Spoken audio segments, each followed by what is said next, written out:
Welcome into Softball Talk Season 2, Episode 2. Coach, the snow has touched the ground. Soon it will be lifted and the softball fields will be ready to play. I hope so. Dude, I hope so. Right? It's a great time for the sport. I know that this last week or two we've had some questions from coaches and other parents out there, Coach. And I wanted to make sure that we got right into it because, hey, that's what we're here for. We're here to answer questions. We're here to throw our opinions and what we think's going on off to other people. Coach, the Backlash 2. I know when it first came out, we were waiting, and we really haven't spoke much about the Backlash 2 since we got the bat. Well, it came out, and of course, we were kind of waiting and to test it out and kind of see where this bat's at. I'll be honest, when we first got the bat in, of course, we helped test the bat back in the fall. But we get it in and we start hitting with it on the field, and some of the girls, at first were like, yeah, it doesn't feel good. Right. The ball doesn't feel like it's coming off of there, and of course I have to, talk them down off the ledge of not liking the bat automatically. And I'm like, listen, you have to break this bat in. Yeah. They had to dumb it down a little bit. They had to go to a little break-in period for it. So let's keep hitting with it. Yes. And let's see where it gets after we hit with it. So we're about, I don't know, what, three months into hitting with it? Yes. And you can start seeing the ball coming off the bat. Absolutely. It's coming off of there. And, again, it's like any bat that you got to break in. I think the bat's going to be great. I think it's going to hold up, which is good. Yes. I have yet to see a bat that holds up as well in the cold weather as that bat. Yeah. And Coach, let's just, parents that have the bat that first of all, it's like stealth technology. When that ball hits that bat, you do not hear anything. No. So don't expect an Easton Ghost ding or a D. Marini, tong or whatever. It's going to sound like you're hitting a phone book with it. I mean, there is no sound at all. But you have got to break the bat in. So, I mean, my daughters hit home run. All the girls, I think, on our teams at the end of the fall that were swinging it have went yard with it. But it's just a matter of you have got to get a few hundred swings on it. Absolutely. And so don't crack it out of the wrapper like the first one and take it to the park. You have got to put some swings on it in the cage. Yeah, but, and you talk about the sound off that bat. The funny thing is I talked to them about that. And, their theory with that is you with the ghost bat, you get that broken glass sound, that that clack. And, with the Xeno, you get that. The Meta, you get that. And I'm like, there's a lot of the girls complain that there's no sound. And they're like, well, we did that on purpose. When you get somebody that gets in the box with that ghost bat and you hear that broken glass, that clack off of that bat, that ball was hit good. You get a jump. Right. Dude, my outfielders hate the ball off of the Backlash bat. Correct. Because they say it's harder to read, harder to judge. And not to mention the stick and grip spin technology that they got on there causes the ball to move tremendously. Yeah. And the girls hate it. Yeah. On defense. Right. Even they talk about it, the infielders even talk about it, how fast the ball comes off the bat in the infield. And you don't get that sound, which, maybe they're right. Maybe that does give you a little bit of a jump or a little bit of that was hit hard. I got to get moving. I don't know, but I know what my girls tell me. They do not like judging the ball off of the Backlash bat. Yeah. And so I think that it's easy to say is that the bat's a winner. We like it. Is it the same as the first one? Absolutely not. It is not the same. It's a different bat. That being said, I still think it goes just as far, Coach. Now, we haven't seen it in a high school game per se like we did the first one, and we will soon. But I think the bat's a winner. And I mean, it's definitely going to be in our arsenal of bats. It's in my daughter's bag, and it's what she used at a camp this weekend. At the end of the day, look, the first backlash that came out, we hit with that, and we're hitting the ball 280. Yeah. 270. Yeah. Come on, the fences are 220. Right. This bat, we're hitting them 240, 250. Yeah. Okay. Yeah. We're still hitting them out of the park. Well, and I heard that they're coming out with a James Brentlinger rule next year in high school softball. They're coming out with a new ball next year. I mean, not 2024, 2025. I have no idea. Yeah, so they're coming out with a softer ball, so they have less home runs. So we'll have to check on that. Yeah, well, I haven't heard that, and if they do, that'll destroy the game just like it did in baseball with the BB core bats. Yeah, so it makes it fun. But the backlash too, in my opinion, as a parent, we've bought others from people that didn't want the return. So definite winner. Definite give it a chance. You have got to break it in. You have got to swing it, and then you will start seeing the results. And it's a great bat, Coach. It is. It is, and like I say, it holds up, dude. Like we hit it all fall. Once we got them in, we were hitting all fall. Yeah, and it was cold. Yeah, and but it's up there as one of the. You're right. It'll be in our dugout. Yes. The other bat that we'll have in our dugout is the Bone Saber by Warstick. Yeah. I got several kids that have fallen in love with that bat. It's got tremendous pop.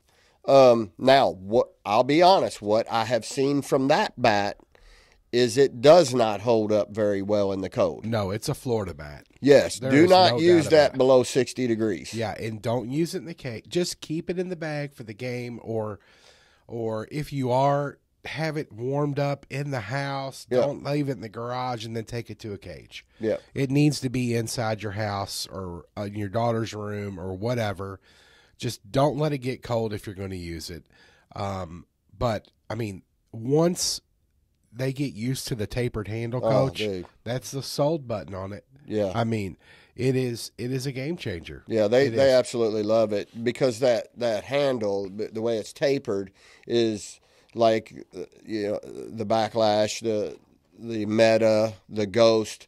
They have the regular handle on there, and the girls, that handle, when they rotate through there, that handle rotates and rubs their palm, and they get blisters, tear their batting gloves get wore out quicker, rub right through there, and they get blisters and things like that. This bat, no. I mean, it's the girls absolutely love it, but, like we said, that's an after spring break bat.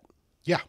Yeah, exactly. When the weather changes and it gets warm, I'm breaking that bat out because you'll hit the ball a long way with that one too. Yeah, absolutely. In between both of those bats, great customer service, great support from the people in the office that take care of you. We're definitely sold on both of those. But yeah, Coach, another question we had from a parent was, and I think we can take this both ways. So let's take it first through the travel ball coach perspective. So how do you integrate a multi-sport player or players when they're just coming back from the team?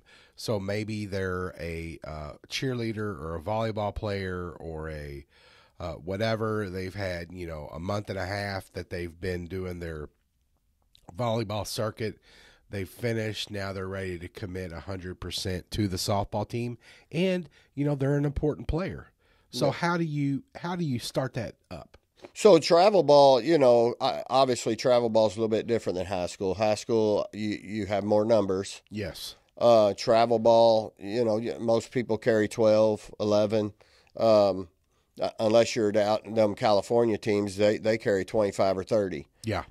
And which is absolutely crazy to me. But the way I've always handled that is you're going to run into that. I mean, there's kids that are going to play soccer, they're going to play volleyball, club volleyball, all that good stuff. I think it's kind of different because at my level, 16U is going to be handled a little bit more different than 12 or 14U. Yeah, so let's start with like the 10, 8, 10, 12U. Let's go younger. And I would handle all that the same way. Okay. Because at the end of the day, who cares how many tournaments you go play? Yeah. And I think that was part of the question is we're trying to gear up and get ready for a tournament, and now we have a player coming in who's been missing, playing another sport for a while. How do you get them ready to go? First off, I'll cancel the tournament. Yeah. Okay. And I spend, some extra time practicing, getting them back up to speed because they're young. Yeah. Does it matter that we played 127 games in the summer? Really? Right. Does that matter at 10, 11, 12? So here's the thing. As a parent that has been through this already, I look back, yes, back then it did matter. Like, I thought it was a big deal. Like, oh, we've got to play. Or, oh, we've been off 2 weeks. We have to play the third week. Yeah. If we don't play this week, oh, my gosh, we're never going to. That's insane. That is absolutely insane. Take it off. Maybe practice Saturday and Sunday. Have a team cookout. Get some team bonding in. Yeah. Bring this kid in and really put her to work and the rest of the girls to work. Yep. And be ready to gear up for that tournament in 2 to 3 weeks. And even bring another team from around town in to scrimmage. Exactly. So that, they're seeing some live pitching. Yeah. So you want to get them up to speed quicker. That's how you do it. Yeah. But that's how I would handle that. Now my 16U division is, I have a lot of girls that are pretty versatile. Yeah. So if you're not up to speed and not ready to go, I can make moves. Yeah. Like until you're ready to go. Right. Now, with that being said, we're still going to practice. Right. We're still going to get you up to speed. But, we're going to get out there and we're going to play. And, because we don't play that many tournaments. Right. So if I have a big tournament like we're going to play in the Top Gun this year in St. Louis, it's a big tournament. Yeah. You got to qualify to get in there and all that good stuff and, be accepted into that. And there's no way I'm going to cancel out of that tournament. Right. I'm just going to adjust my lineup around a little bit. And that's not to say that I'm not going to play you. I'm going to play you. But, again, at our level, 16U, when you're out there playing in front of those college coaches, is it winning the most important thing? No. It's not. It's not. It's showcasing your talent. Yeah. Okay? And even at the younger ages, is winning the most important thing? No. I mean, really? We get so bent out of shape about going and winning a $6.50 ring at a ring tournament. Yeah. Isn't it more important to focus on the development of these kids? I know teams that go play those tournaments, Dan, and because I've talked to the parents. I have a lot of parents that coming in and out of my facility. Right. And I hear them all the time. Yeah, we were down at this tournament this weekend, and we get deep into the championship bracket, and my daughter don't get to see the field the rest of the tournament. Why? Mm-hmm. Why? You're on a 9U team. Mm-hmm. What do you mean she didn't get to play? Well, the coach is only worried about winning. Well, then that coach has got a problem, and you know what? I would get away from that coach. Yeah. Because they don't care about the development of your child. That's the way I look at it. And like I said, I came from we need to play at all costs. If not, we need to find somebody. We've got to find a sub. Yeah. We got to find 3 subs. So many people have to, we can't take off. It's just impossible. We can't do that. Yeah. And now looking back, it's 100% the wrong thought. But somewhere I did want to go with what you just said, Coach, and then we'll talk about high school, was I think over this last few months, maybe a year, I've started to understand the recruiting process a little bit as a parent, to the point that, okay, if you're going to a showcase, if you haven't been to that coach's camp that's at that showcase, then, don't expect, first of all, anything for them to come up to you or talk to you as a player. If you've been to their camp and you've emailed them a few times, maybe they'll stop by your field. Yeah. But, for the most part, Coach, if you haven't been to their camp or you're not on their radar, I don't think they're going to pick and choose kids just walking around the field. Well, not when they show up at a tournament and you have, 20, 30 teams there, and, they have, 100 kids, 50, 60, 70, 100 kids that have emailed them. Yeah. And you haven't, unless you're just on a field blowing the ball out of the ballpark and making a lot of noise to catch their attention. Yeah. Yeah, I probably wouldn't expect them to just walk over and, high five you. Yeah. It's just, so we went, went to a camp this weekend, and Coach, it was just another one of those, I don't know, man, like it was just run them around and, take them to the stations and let's call it a day. And fundraiser. Don't forget to drop your money in the bucket on the way out. Yeah.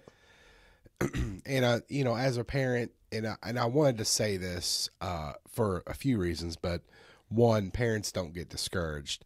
Two, players don't get discouraged. We left there, and my number 17 was just, just like discouraged. I think mostly because she was there with some other teammates. One of them being probably one of the best ones there. And didn't get much out of that for her. And if, and she's like, if she didn't get any looks, then what am I doing here? Right. And she's like, I would have been much better off to had indoor practice with Mercy on Saturday instead of you canceling because so many kids were at camps. Yeah, we had a lot of kids at camp this weekend. Yeah. And so I don't know if it's us picking the wrong places, and I don't think it's that.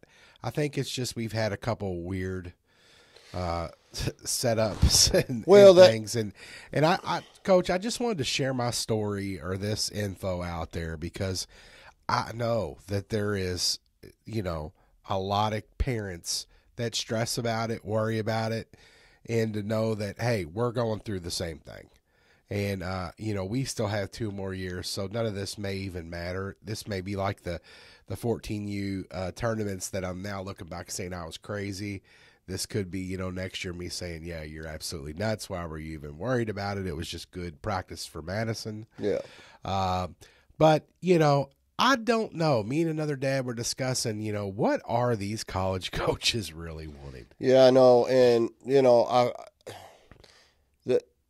I don't know that you just picked a bad camp. I know that, we have another player on the Freedom team that has went to that school's camp several times in the past. Mm-hmm.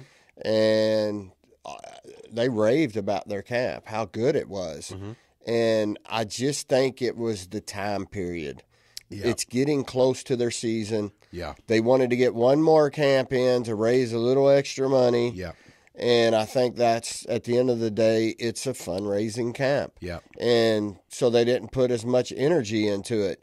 But the downfall is the other player that I'm talking about, her dad called me very, very frustrated because the last camp she was at that school, they walked up to him and said, the next time you come down, we need to sit and talk. Yeah. They were going there with the thought that they were actually going to get, pulled off to the side and talked to a little bit and maybe even get offered. Yeah. Because she has showed out at that camp several times to the point to where I know some of the players at that school, and they've even told me at that camp that she's out hit the college players. Yeah. and she throws 66. Yeah. So again, he calls me frustrated. He says, I just don't know what they're looking for. I don't either. Yeah. I truly don't, unless, and we talked about this too. And I read an article from a coach that put this out. Because of the transfer portal, are you going to see a trend more for kids to go to the JUCO level, play their 2 years, get that experience, and then transfer to the bigger schools? Okay. Is that a trend we're going to see from now on? Okay. Because, again, you got a kid like that throws 66 and hits the ball 300 feet. Yeah. What are you looking for? Right. What more? If I'm that coach and she walks on my campus, because even the players there are like, Coach, why have you not offered this kid? Yeah. Like, she's a beast. Yeah. If I'm that coach and she walks on my campus, I'm not letting her go nowhere else. No, absolutely not. No. And she's only a junior. Right. So she's got another year. By that time, she could be throwing 70. So let's say this. Maybe you didn't offer her today. That's fine. That's fine. Have that conversation, though. Let's sit down and say, hey, this is serious. We want you. I'll offer you at the end of this blank. I want to watch you all high school season if everything goes the way or whatever, but to leave there with nothing. Nothing. Yeah. I don't know. I'm just at a loss from it, and I hate it for the kid. But that being said, it's only going to make her better. And the best thing that I heard from this weekend is she only wants to go where she's wanted. That's right. And that matters. And I took that to heart. That's kind of what the conversation ended with. Yeah. I don't think we'll spend our money at that place anymore. Exactly. Now, we'll continue to email the coach and send things. Yeah. But camp-wise, they're not getting another dime. Yeah. So that's kind of where they left it off.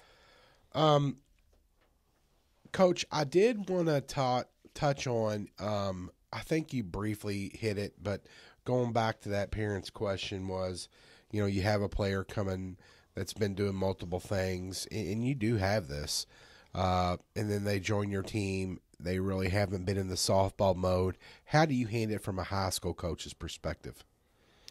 Well, again, on a high school level, as I have more numbers. Yeah. And look, the downfall is I got somewhat of a bad reputation. I don't know if you call it that, but some people think that I have a problem with kids playing multiple sports in high school. Right. It's not the fact. Okay. If you decide to play other sports, that's on you. What I stress is understand that you're going to play another sport, and if you're not making the attempt to continue to work on your softball game, that means your hitting lessons, that means your catching lessons, that means all those little things that the other kids are working on, strength training, speed and agility training, all that stuff, and you're not getting any of that, it's going to be hard to come out there and beat these kids that are getting better. Yeah. So you can't get upset by that. Yeah. Just know where you're at. You chose to play other sports. Right. So just know that you're going to be behind, because these kids have not stopped working since August. Right. We've been on the field doing open field practices. Yeah. They've been doing hitting lessons. Yeah. They've been doing strength and conditioning training, getting bigger, stronger, faster. Arms are getting stronger, so they're throwing the balls harder. They're getting better with their hitting. You're going to fall behind. Yeah. So I don't have a problem with you playing other sports. What I have a problem with is the fact that when you show up, you're behind, and all of a sudden the chatter is, well, I don't understand why my kid's not playing. Yeah. Or maybe you as a player don't understand why it is, and in the background maybe, throwing it could be, right? I mean, yeah. So, but yeah, Coach, I just wanted to run past that, and I know that was a question, and great to see you clarify it. Coach, I know last week we talked about getting into the Mercy schedule. Amanda's going to throw it up on the screen as we go through it, but So we are going to go see Caldwell County. Well, that's going to be our scrimmage game. So we're going to go down there in early March and see Coach down there, which is exciting because it's definitely going to be a different look for us. That's great. Yeah, I mean, that's another team that we don't ever get to see. Yeah. I mean, it's going to be a drive. We're going to drive and make a day of it. It's going to be on a Saturday, but my buddy Seath coaches down there, and he watches our podcast, and I don't know how good they're going to be. Yeah. Seath tells me, well, of course, Seath tells me they're going to be young, and right. He could just be snowballing me, but sucking me in for the big defeat. But we'll go down there and make a day of it. Yeah, I think he's got some parents that are going to put some food together, and we're going to hang out and eat, and after we get done playing and make a day of it. And I thought that would be kind of cool to take the girls to. Yeah, see something that they've never seen before, and spend the day with them, and maybe get to know some other kids that are out there that you never know, you might become TikTok friends with or something. Yeah. I don't know. Coach, I did want to mention off the cuff that, your schedule's definitely flipped from last year. You had like 20 home games last year. Yeah. This year you only have like 10. Yeah. If that. So it's definitely changing. But the first team out of the box, I mean, you didn't take it easy on yourself. You got E-Town coming in. Now, It's been a couple years, and they got you last time, right? So you owe them a tough one on the 11th of March. Yeah, Jimmy Schmidt's a good coach down there, and he coaches in the Stunners organization. He's got some good talent there. So it's not. This is not, again. It's not a cupcake game. Yeah, I expect to go down there and it to be a full on battle. Yeah. So I don't shy away from playing good teams, because at the end of the day, the preseason schedule doesn't matter. Yeah. It doesn't matter that you go 25-0, 36-0. What matters is the state tournament, the districts, the regionals, the state. Right. That's what matters. So I've got to get my kids prepared. I'm gonna reach out and play as many good top teams as I can. Yeah, absolutely. I'm just going to glance through it, but you'll be able to see it on the screen. We'll see Cal, North Oldham, who's, every year they're getting a little better, Coach. Yeah, they're still young. Yeah, South Oldham, Butler, who we saw in the regional final. Meade County always plays us tough, Coach. Oh, yeah. And they travel well, and they are loud, and they are proud. Yep. And then you got the Triangle, which, is basically a delight. It's fantastic. Jeff, right out of Indiana, and then Henderson County, of course. And I'm happy to see them coming back. Oh, dude. Henderson County, come on, what can you say about them? Yeah. They made a heck of a run in the state tournament last year. And Coach Troutman, he knows they're a great club. Yeah. And I'm tickled to death that we actually get to see him again on the schedule, and I'm glad that he does it. And honestly, I can't wait to see him up here, and I hope we get to talk to him and film a little podcast with him if he has time. Coach, then you got Shaw, Central Hardin, who's always tough, and then to follow it up with a cupcake right before spring break is Hallie Roberts and the Eastern Eagles. So, Lord have mercy, what are we doing here? But, extremely great, tough. Goodness gracious, you got Butler. You threw in a regional game or a region game there. It's a good one. Yeah, it's well, and then I'm gonna tell you this. Yeah. After the Eastern game, it doesn't get any easier. No, because the teams that are going to be down at Fort Walton this year at the Florida Beach Bash. Oh my gosh. Coach, I can't wait for that schedule to come out because it's going to be loaded. Now, speaking of schedules, so you have that schedule, the spring break one.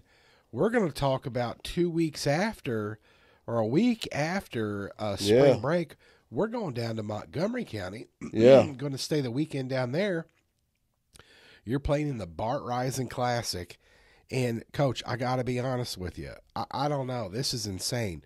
we open up in the Bart Rising with Lafayette. Yes. They were 25-5. They're in the 11th region. They got put out by Great Crossing, Yep. who, I mean, no slouch. They're a fantastic club as well. So you've got Lafayette Mercy, you've got Great Crossings, Central Hardin, Yep. Oldham County, Montgomery County, and then we get down to the bottom, Madison Central, who went 23-7 last year. Yep. And then Davies County, who went to, I guess, the Elite Eight of the state tournament at 31-5. Yeah. So, I mean, that's going to be a great weekend. And if you want to see some great softball, you need to be down in Montgomery County. Well, I'll tell you what, when you pack up to head to Montgomery County, yeah, you better pack your A game. Yeah, absolutely. Because if you think you're going to go down there with just your C game that weekend, you might as well stay home. I mean, that's insane. That's a great schedule, great pickup of a tournament. I'm tickled that we're playing in it. Well, so we leave for spring break. We play Eastern before we leave. Yeah. We go down, and there's going to be some heck of a talent in Florida. Yeah. As soon as we come back, we play Oldham County. Yeah, absolutely. So, and Oldham County they've become a little bit of a rivalry game with us last year. I mean, the game we played them in that tournament last year was a doozy.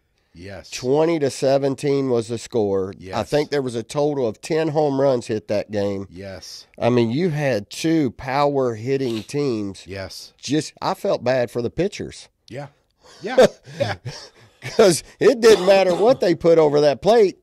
It got tattooed. Unbelievable. So you book in spring break with that. Then you have the Bart Rising. You come back, you got Ballard, J-Town, and then a pretty much an easy game with Manual. Yeah, right. And then then Assumption, Bullet East, Fern Creek, go to Boyle County, and then you added a new one, Marion County. Now, where'd that come from, Coach? So, well, remember, Marion County was actually on our schedule last year, and this is the first time this has ever happened. They were actually early last year on our schedule. And oh, that's right. It was the weather, right? 2 days before the game, or no, the day before the game, the coach calls me and says, "We can't come and play." Why? Yes. That was one of our home games last year. Yeah. Why? According to our district or our school rules, it's too cold. It turned out to be a 40-degree day that day. It was a beautiful day. And they canceled too early. Yeah. Yeah. Yeah.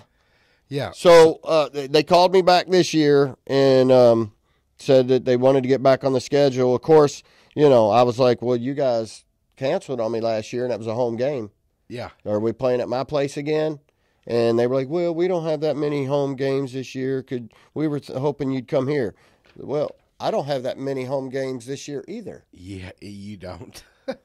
You gotta do something with that. That's crazy. So we went ahead and put them on, and then I got mail. Yeah. Woodford County finishing up with them again. Hey, and they got us. I think it was a fluke game last year. I mean, Woodford made the tournament, right? Yeah. They're a great club. I don't know. It was a crazy turn of events that happened in that game. Well, it started off bad from before the game even started. Yeah. My starting center fielder shows up late. Yeah. No equipment with her. Yeah. Forgot it in her car because she drives, so she rode with her mom. Yeah. And her stuff was in her car. Which, I can see that happening. I can. Yeah, so it was a little bit, we were a little bit disheveled. Yeah, it was just a mess. Yeah. It was a mess. I'm throwing that one out. To be honest with you, that was right before we got into the regionals and all that, and I had some injuries. You did. Like, I had some kids that I didn't really play. Yeah, you did. And so, well, then we'll finish up down there. Meade County's putting on a nice tournament down there, and we're going to finish up down there at Meade County. Always love going down to Meade. I mean, talk about some pride in softball down there. And, you know, they love to jaw. They love to talk, and I love it. I mean, it makes it for a fun atmosphere, a fun game. So so that's the quick of it.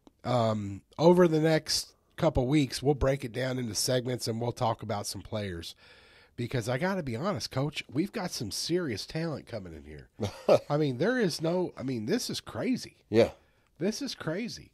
But, hey, to be the best, you got to beat the best. That's right. And I mean, and you've said it. If you want to be prepared to make that run at the state tournament, you can't get shell-shocked. Yeah. You can't go in there and all of a sudden there's a team across the field from you that, you know, they may be undefeated at the time or haven't lost but one game, and you're sitting over there and you're a little bit shell-shocked because you haven't played that type of caliber of a team yet. And that happened to us a couple years ago down at Ulmer Stadium. Yeah. Our first trip to the regionals. And we were a little shell-shocked. Right. The girls are playing at U of L. All these people in the stands. Yeah. They were a little shell-shocked. You know, but we came back the next year, and it seemed like they weren't even affected. Right. It was no big deal. Well, now we go down to UAK and play. Of course, we battled 10 innings, but I still think they were a little nervy. A little amped up. Yes. Yeah. And so maybe this year we've gotten over that hump. Right. And we can go down there and make us a nice run this year. So we'll see. Yeah. But we got to play good competition to make that run. Yeah, absolutely. Thank you all so much for listening. Thank you all for being a part of the podcast itself. I really do appreciate the questions. Coach and I both spent time at length talking about that. We were excited to have them. So, you know, send them to us. Send them anonymously if you want. Shoot us an email.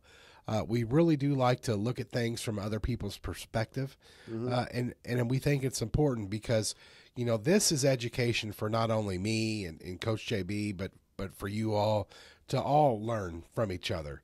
And that's why we share a little personal information about the camps and the recruiting process, because I know that we can't be the only people going through it. Yeah. You know, and so why not? Why be afraid? It's nothing bad. We're not bashing anyone or anything like that. It's just sometimes you just have to understand from other people's perspective, and it's nice to hear.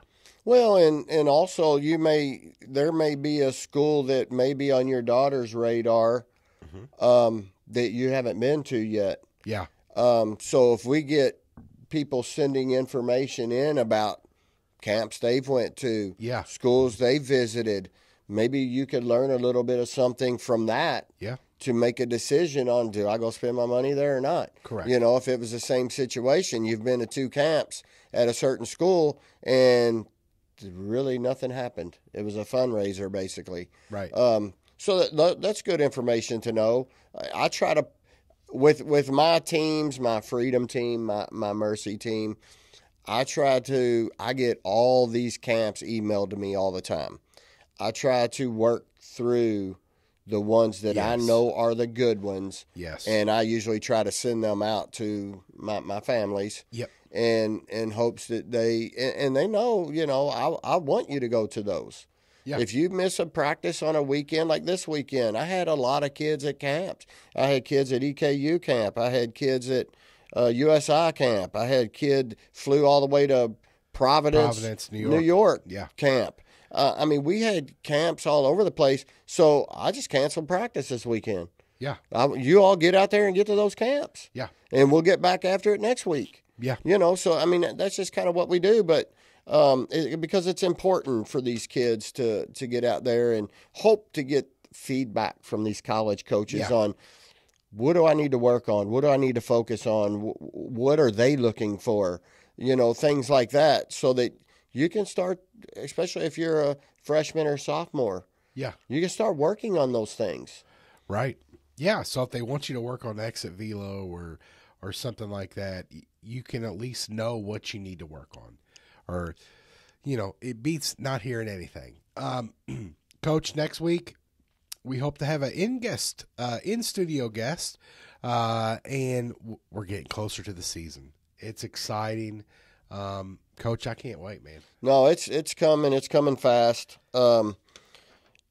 February 12th is going to be here pretty quick. Yeah. But we got to get this weather out of here. Yes. We got to get on these fields and get to work. And I went over today on my way and checked the field out. And whoa, boy, it's you can't even walk out there. I wasn't about to go out there in my Jordans here, and it was muddy. It was sloshy.